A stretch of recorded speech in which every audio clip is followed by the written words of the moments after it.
All right, example 3 gets a little bit harder. It says, how can you use midpoint formula to show that the quadrilateral with the given vertices is a parallelogram?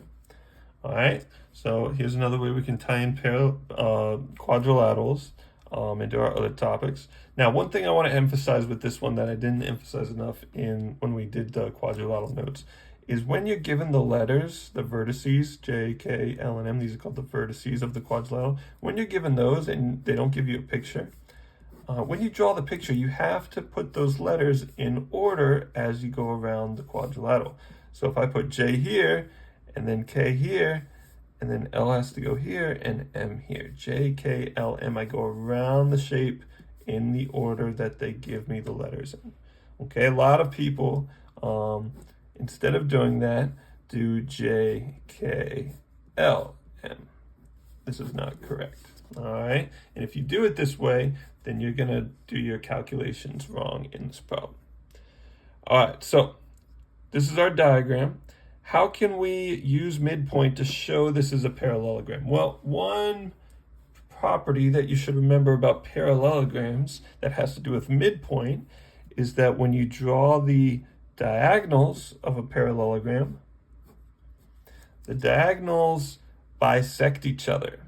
And in other words, that means they intersect at their midpoints. So this point in the middle here is the midpoint of both JL and KM. So all I need to do to show this is a parallelogram is I need to find the midpoint of JL and I need to find the midpoint of KM.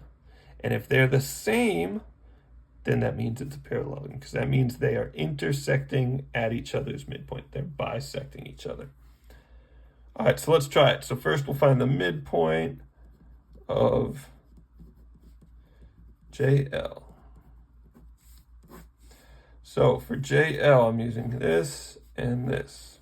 So I'm going to do -2 plus 3 divided by 2, which is a negative, positive 1/2, or 0.5. And then I'm going to do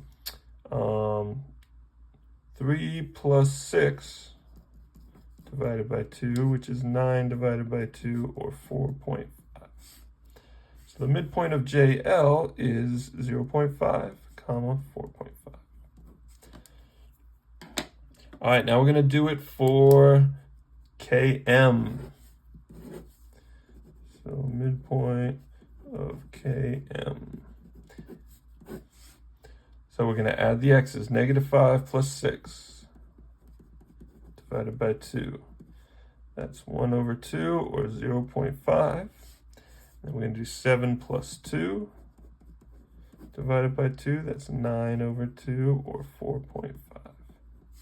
So the midpoint is 0.5, comma 4.5. All right, the two midpoints are the same.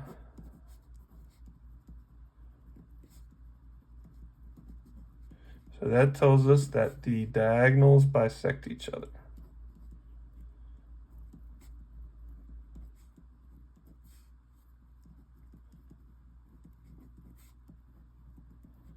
Which means it has to be a parallelogram.